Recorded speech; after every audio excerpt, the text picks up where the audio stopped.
What is going on, ladies and gentlemen? Welcome back to some Cyber Realm. So today I'm going to make another SAO video, and this one's going to be SAO MD. So unfortunately for those people who's looking forward to the SAO XL World video, that will be coming at a later date. However, there is one thing that I'd like to ask before I begin the video.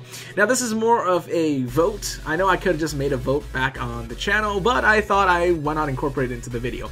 So the question is, would you guys prefer to see me play SAO XL World on stream or make videos about it? Because one thing I've realized is that SAO XL World has revolved a lot around story and plot. So there's a lot of dialogues, which takes up about 50% of the video, and I find that, you know, less exciting than the actual action part of it. So I'm not sure how you guys feel about it. If you would prefer for me to make it into a video and include the dialogues, then let me know, or would you rather for me to skip some of the dialogues and just get straight into the action?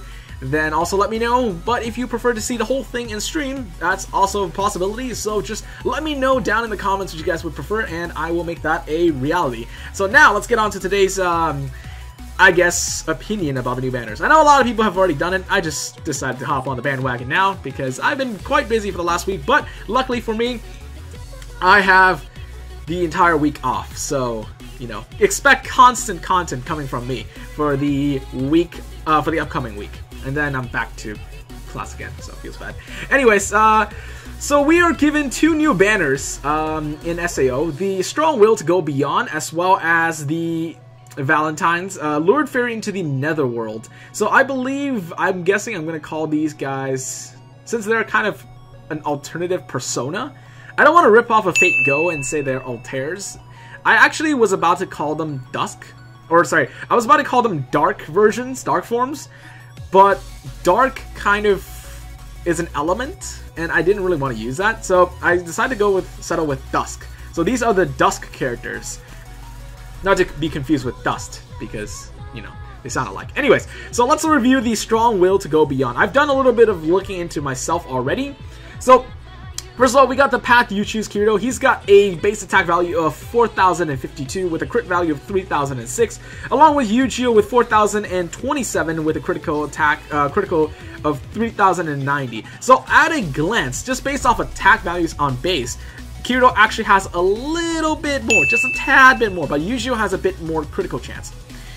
Though critical chances are the way that critical chances are calculated, it doesn't make a difference at all. So you'd think that Kirito is the better choice here, right? Just by a little bit, because, you know, he's Jesus-kun. But actually, there is a huge discrepancy between Kirito and Yu-Gi-Oh. And let me just put this up front. Yu-Gi-Oh is the better character in this banner. Now let me show you why. So let's go into skill trial real quick. First of all, we've got Kirito with, you know, all these units doesn't actually have buffs. They're just auto SS3, so nothing to review there. But Kirito actually has a 12-hit SS3, as you guys will see right here. Bam. So a 12-hit SS3, it does go behind the enemy at the end, or at least he goes behind him halfway through the SS3 animation. One thing to note is that Kirito can proc his SS3 from afar.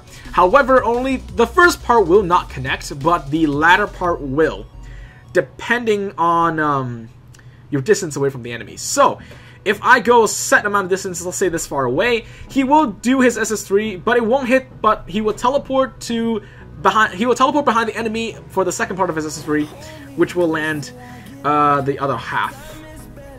That was actually a little too close, but there we go. Now it's perfect. So he actually only hits, unfortunately, 8 hits for his second part, but it's almost more than half of what he originally hits in the full setup combo.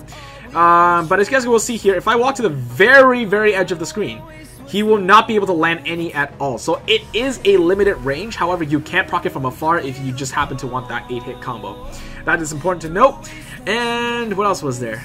I guess there isn't really much anything else to talk about Kirito in here. So let's swap over to the Yu-Gi-Oh. This is the part where I have to stress. Yu-Gi-Oh has a 15-hit combo on his SS3. I know it's not like a big number, but compared to Kirito, who only hits 12 times, this is a 3-number difference. 2 of these guys can get you 30-hit combo. That is insane. Now, that's not the only thing. He does also go behind the enemy. While the animation looks like it's got a wide AoE, it's actually just a decoration. He doesn't, as you guys can see here, he is clearly standing in the middle of the field, but he's not really taking any damage. So the AoE is not that wide. But this is the part where it sets Yujiro apart from Kirito. He has no range cap on his SS3 proc. So let me show you. If I go super far away and I proc my SS3, it will hit all the way to the enemy for a full 15 hit combo. So there is no hits that's lost from going afar. Now I'm not sure how much further he can go back before, you know, his SS3 misses, but as far as I'm concerned, this can go a pretty far range. Even for enemies that's off your screen, you're still able to hit them. That is an insane range. Not going to lie. That is crazy, crazy, crazy. So that's why I overall think that Yujiro actually has a better... It's overall just a general better character to have than Kirito. So in this case, unfortunately, Jesus-kun, you're out off the league. But that's it for this banner. I presume there is... Oh, sorry. One more thing. This is my personal opinion. The standby animations. You know how in the first opening of Admes for Alicization, they did that thing where it's like a synchronized spin of the sword and held it at their held it up, right? It's just like how this image is shown, how Yujiro is holding his sword.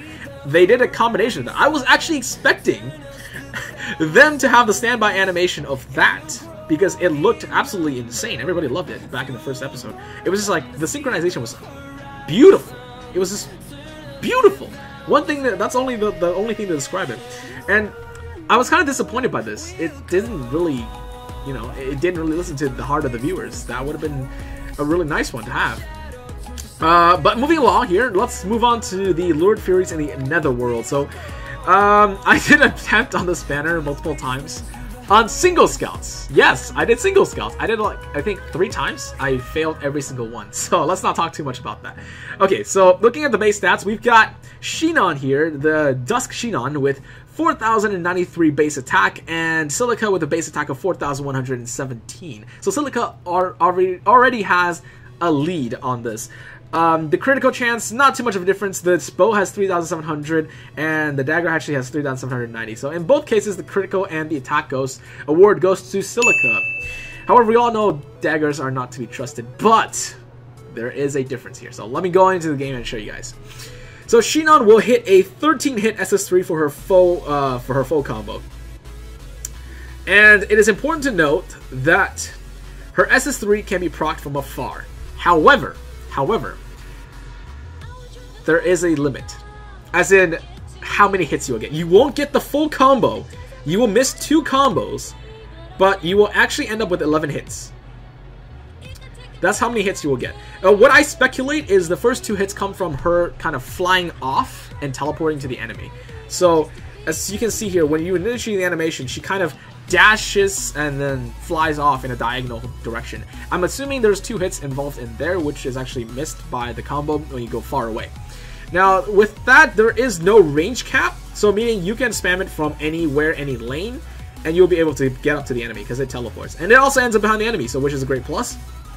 Now, about the attack up buff. This lane attack up buff is a little tricky. So I did calculate it. I did do a couple tests. So I shot 1 arrow from afar, and then I actually stood on the lane to shoot one and see the difference. But the results varied greatly. Somewhere between 22% all the way to 29%. But I'm going to keep it as a simple number. I did a couple tests and I rounded the average.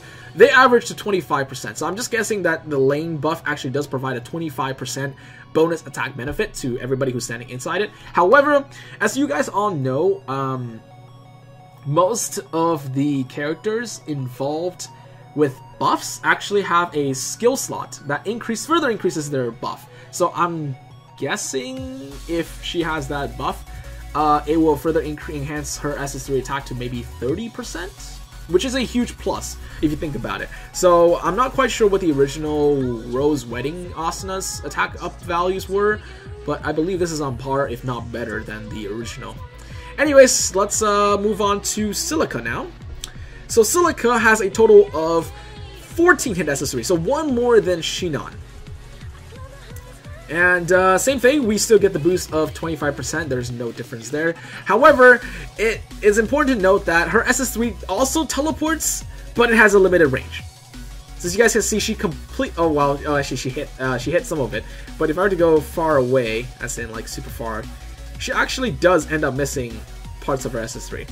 So if the enemy was a bit further to the right, so let's see if I can actually shove him up to the right. I guess I don't think it's possible to shove him any more right than it is here, but you'll notice that she actually stands on the same spot and attacks, so it's not like a teleport all the way to the enemy.